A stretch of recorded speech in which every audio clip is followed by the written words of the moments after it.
Welcome back to the Rest is F1 podcast. Today we are talking about the Hungarian Grand Prix 2025, and I'm your host Shaq. And as usual, I've got Ham with me. How are we, Ham? Hey Shaq, hey guys, doing good? Another week, another race was over. And just before we get into the long summer break, let's wrap up the review of the Hungarian Grand Prix. Yep, exactly. Let's start off with the rating out of 10. What do we give the race? I would say a 7, a fairly a good race. A lot of unexpected teams to be in the points. A solid 7, I would say. Yep, I'll give it a 6. Um, I feel like the limited passing was still a problem, which seems to be a common thing at this track. So, not the most exciting, but still cool to see a lot of different point scorers, like you said. And obviously, we'll talk about from the front to the back, I guess, as we usually do. And it was, again, this time it was not Piastri, it was Lando Norris. He won. He beat Piastri by 6/10 of a second. That was how ridiculously close it was at the end. Yeah, totally. Because at one point in race, we were expecting Leclerc to be taking home the win with the lead he has got at the initial stages of the race, even after the pit stop. But then, eventually, I think the McLarens would have caught up. But then they were too focused on fighting amongst themselves that Leclerc was actually pulling ahead. But the second pit stop actually ruined the race for the Ferrari driver, and we were not expecting the second pit stop because actually Leclerc was really fixated on the one stop strategy that the second pit stop was absolutely unnecessary for him, and he was questioning it. But when it came to the McLarens, after the downfall of Leclerc with the second pit stop, Piastri was well in the lead again. No tire changes were required. He didn't want them, but then they pulled in for the second pit stop, which that is how they planned it for the McLarens. And after his pit stop, everything seems was changed. Like, was it a robbery? I'm not sure, but then Yeah, so that was actually what I was going to ask as you. per the McLaren plan, the strategy it was both the drivers were going to pit, and Yeah, eventually Piastri would have gotten the lead. yeah, So I have no idea what happened, but then really good win for Lando. Towards the end of the last couple of laps, he had Piastri just right by his tail, and he's kept the calm and composure and went on to win the Hungarian Grand Prix. yeah. I think one thing that was wrong with what sort of they did. Obviously, I guess they were planning to do the two stop with Oscar, and then when they realized that Norris could have done the one stop, the reason behind that was because Norris lost like two positions at the start. Right, he lost out to Russell like straight away, pretty much after the first turn, and then he lost out to Alonso in the after they go down the hill. So it seems like it's kind of through his own mistake that Lando got the benefited one stop, which actually turned out to be probably the better option. It seemed like everyone in the whole grid did the one stop, apart from Leclerc and Piastri, who were the two drivers who probably should have been on the podium or in a higher spot on the podium. And so I think, Norris did well. He did his role. But I think I feel like Piastri should have won this race. So, Yeah, I totally agree. And one thing that I did notice was that Leclerc's pit stop was kind of done by McLaren, if you get what I mean.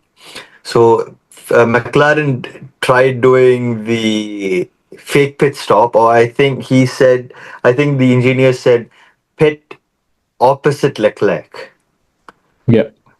So Either it was a fake pit stop set up by McLaren, or they just would relate to him that pit opposite Leclerc. So if it was a fake one, they did a beautiful job because Ferrari fell right into their hands, or they calculated this and they were like, you know what? Let the Ferraris come in. If they come in, we are going to stay out. Yeah, So it was like a win-win decision for them. And I think with that pit stop alone, Ferrari actually ruined the race of Leclerc and a spot on the podium. So I think that is something that Ferrari should actually look into. Was that pit stop necessary? As per Leclerc, it was not. no. And he was pretty clearly frustrated, as he should be. I think he should have got a podium this race. I think he should have been third. Well deserved podium. Well Yeah. deserved podium. Yeah. They kind of just threw it away, that podium chance. Just sort of went fully away after that pit stop. But I think I don't understand the Ferrari management, whatever they've got as a strategy team. I mean, we've been making people, the F1 fans have been making fun of them for years for their, strategies and the team. There's people say like, oh, you should just completely get a new staff, completely get rid of all the old staff and bring in new people. And I don't know why they get pressured by McLaren. You're the underdog team. You should be the ones pressuring the champions. So that's just something they should keep in mind. But Yeah, totally. I agree with that. Just to add on to this, Ferrari, the strategies they see they can see it themselves that the strategies they've been calling, it's it's always a miracle. Sometimes the strategies are beautiful. Sometimes it is a disaster, an absolute disaster, man. yeah, Like, keep this race for instance. What kind of strategy call was that? Clearly, his tires were good. He had a really good lead. Even if he has lost a position, it would have just been a one. And with pit stop, if Piastri has gone for his second pit stop, he still would have gotten the lead. But then that was really ahead, right, I mean, completely after what Leclerc did. But then he should have just stayed out. Like, either Ferrari change the whole setup of what they're doing, or like you said, just change the strategies. I mean, change the people. They hire some people who knows what they're doing, rather than just be saying, "Oh, we are Ferrari. We are the best team in the world." No, you're not.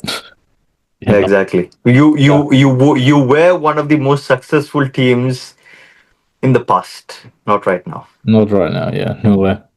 Um, let's talk about someone who did, or a team that did the opposite of Ferrari. They did really well. Aston Martin scored double points. Really came out of nowhere. They have been so bad in the last few races, and I think apart from maybe Britain, where they did score double points there as well, but they've really not been that great. They were horrible. The opposite of what they did in Spa. Yeah, they were horrible in Spa, and now Alonso P5, Stroll P6, P7, sorry.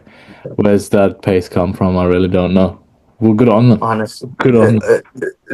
Shaq, remember when we were planning on the preview of the race, we were discussing whether we should be putting Aston for a bad team. Yeah, that would have been a And horrible prediction. that would have been a horrible, horrible way to go for that. But then that is one of the most. I mean, Aston has shocked everyone. Yep. Like, top five finish for one driver. The other one is in seventh place. And guess what? They were ahead of the current world champion Max Verstappen, Yeah, a lot of people were. which is another shocker as well. Yeah, let's talk about that. Lawson finished P8, Verstappen finished P9. To think that they started as teammates this year, and now the V Carb is in front. So, is it a driver issue? No. Is it the car issue? Oh, Definitely. yeah, yeah, definitely, definitely. Definitely. Because It's so we bad. see, now we see how good Lawson actually is, and it was not a driver issue. It was not. They should not have swapped seat. Okay, yes, Sonoda. It is a long wait. It was long overdue that he should have gotten the Red Bull seat. But then the way they changed Lawson and put him in V carb, and he is finishing above the Red Bull. Not for the first time. This is the second time that has happened, where the V carb is actually ahead of the Red Bulls. Yeah. And Just that as this a matter time of it's fact, the the second big V one. carb driver was just two places behind. Yeah, yeah, yeah. No, It is it's just that this time it was the main Red Bull, yeah, the one who actually gets the results, the one who scored like what 99% of the points this season. So huge, uh, huge, yeah. huge. It's a huge shocker. But gotta say, it is not the issue with Max. It is totally with the car. Max, he's doing what he can to with the help of that car, but then he's utilizing it. But then the car just doesn't go. Yeah, Just doesn't go. He Red was Bull are in the mud. 72, 70, I don't know, between 70 and 72 seconds behind Norris and Piastri.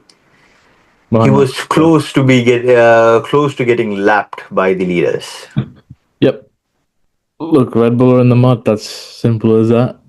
Someone who's not in Clearly. the mud will say, absolute star, potentially the best driver of this day, of this race was Gabriel Bortoleto.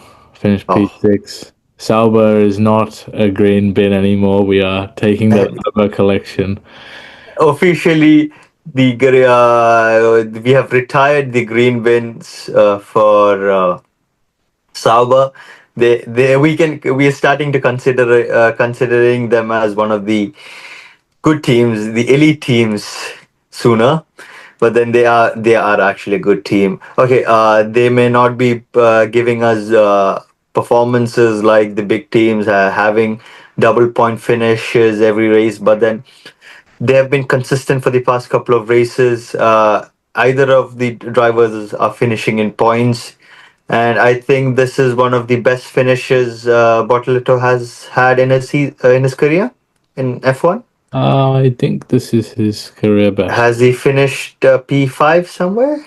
I don't think so. I think I this is don't think so. best. Yes, I'm pretty but sure. then yes, and I do remember at one point during the race where uh, Alonso was ahead of him and Verstappen was right behind him. So it was like his mentor is ahead, and his one of his closest friends, or in fact his best friend, is right behind him, and he is in the middle. Yeah. So that was one thing they were saying over the commentary when all three were together. But then, beautiful race by Bortoleto. No wonder people were saying he is one of the best rookies of the season, and he is proving it to be. Yeah. Absolutely. Um, Now, obviously, we've looked at good performances. Back to another bad one, and the most noticeable bad one. And really hate to say this, but Lewis Hamilton had an absolute shocker of a weekend. Just could not drive properly. Yeah, and you know it's bad. You know, you think it's bad when it has a bad quality, but he can recover from it like he did in Spa. This time, he couldn't even recover that. Couldn't get a point. Went from something like P16 or something like that, and he finished in P12. Nope, I think he started P11 or P12 and he finished in P12 somewhere there. He had Well, qualified for the Q2. Uh, I do remember Antonelli was P15 and Colapinto was P14, and I think it was yeah, Hamilton no, who was. sorry, you are right. Yes, Hamilton was 12th. So Hamilton Yeah, finished and started he the same started and spot. finished where he started. Yeah. At one point in the race, he was actually in the points. The strategy was good, but then the car absolutely was slow, had zero pace. He couldn't even catch the drivers ahead of him. And when you look at it, the driver, the Mercedes driver, Kimi Antonelli, he started P15 and he finished in points.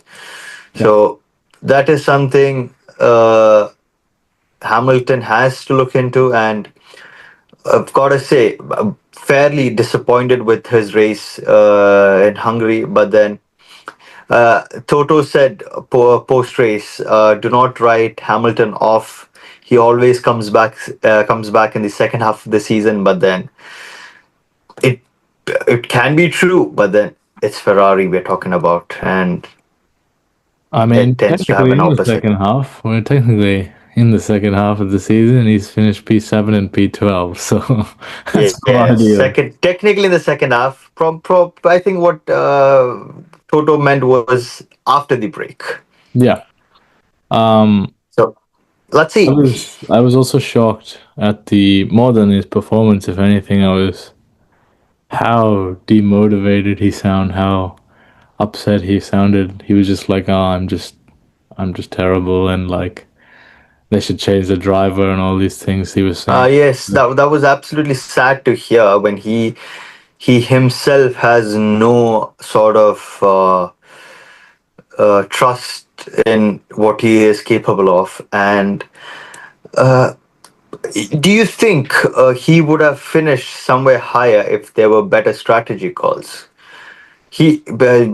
During qualifying, he clearly said it was his fault because you could see the other car finishing on in P1, starting of the grid, and here we've got the second car out in Q2.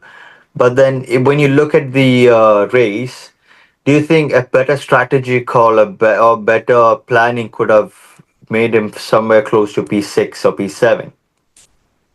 Probably not. I think the track was also against his favor, even though he's really good at this track. By the way, sorry to cut you off. Hamilton's car was spec'd as similar to what he did in Monaco. What do His you? car was spec'd, so I think it was the rear wings.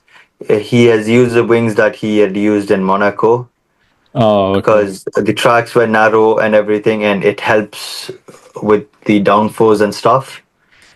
So he has actually used the parts of the car which he drove in Monaco.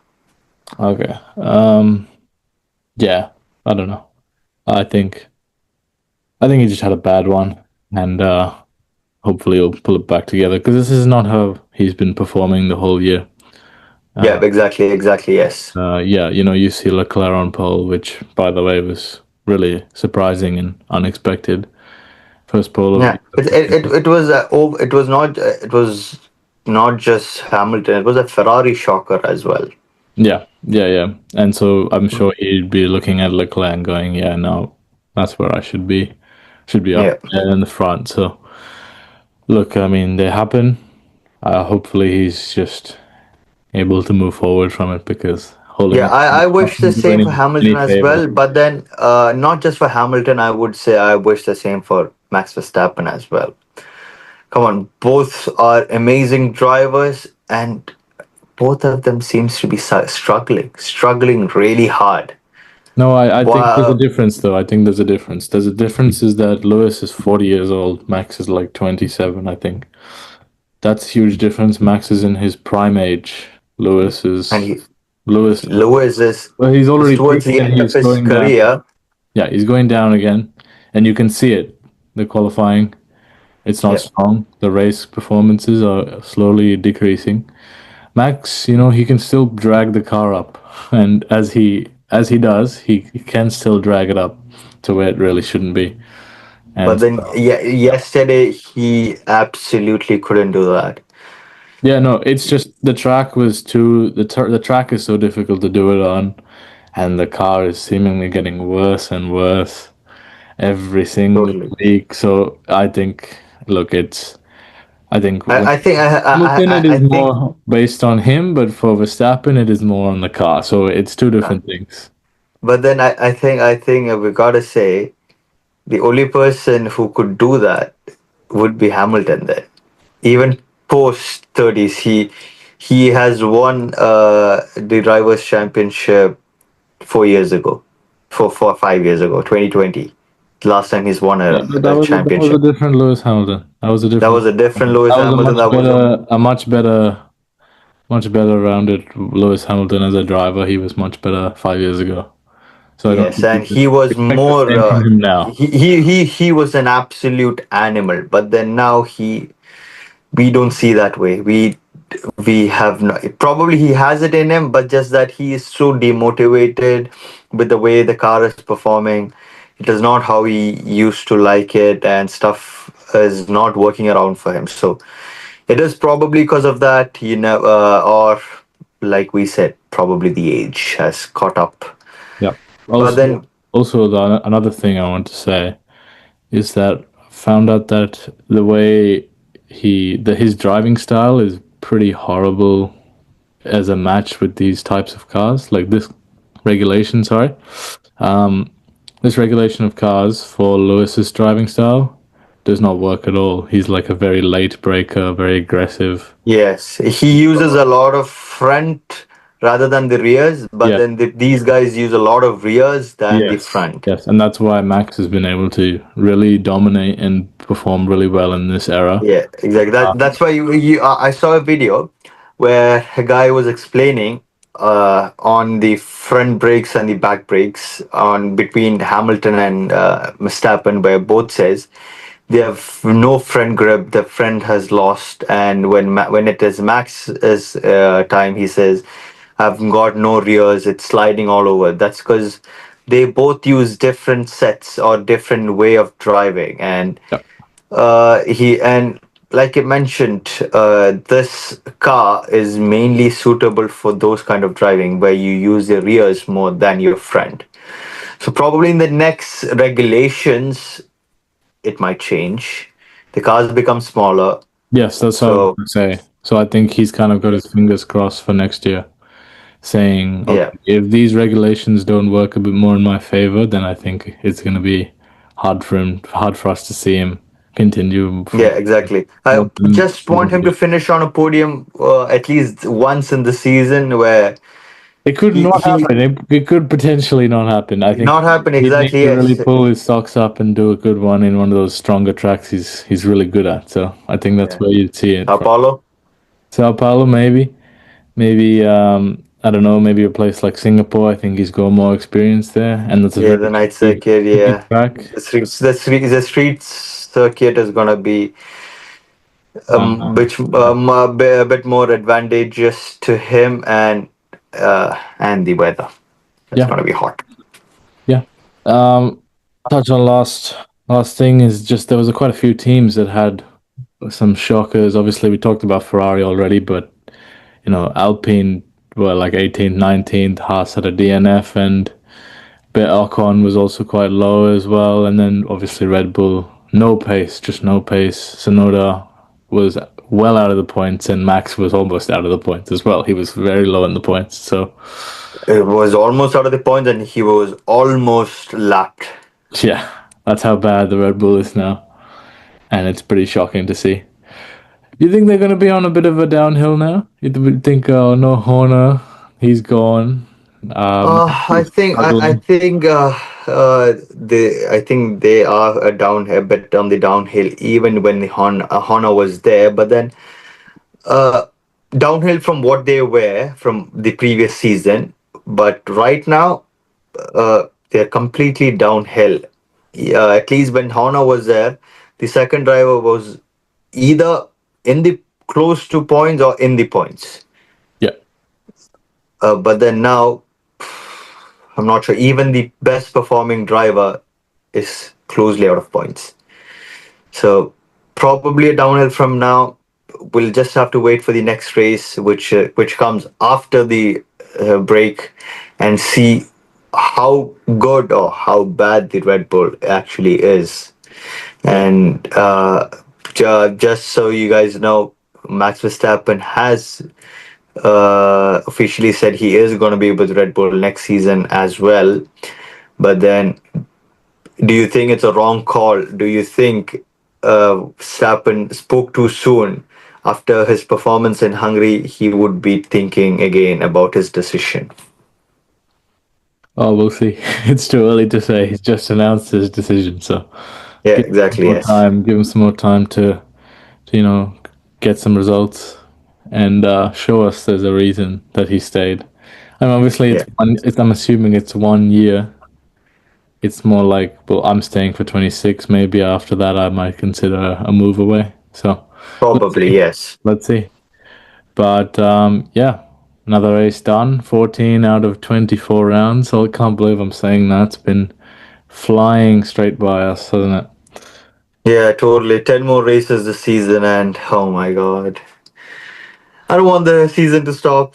It's Yeah, fairly an huge, interesting huge one. break we've got. Huge break. I think over a month or something, isn't it? Yeah, I think, but they actually deserve it. They actually They deserve do, it. they do, they do need the break. 14 races.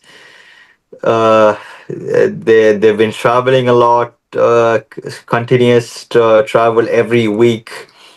I think it's a fair break. I think everybody needs it. They want to keep their stuff together.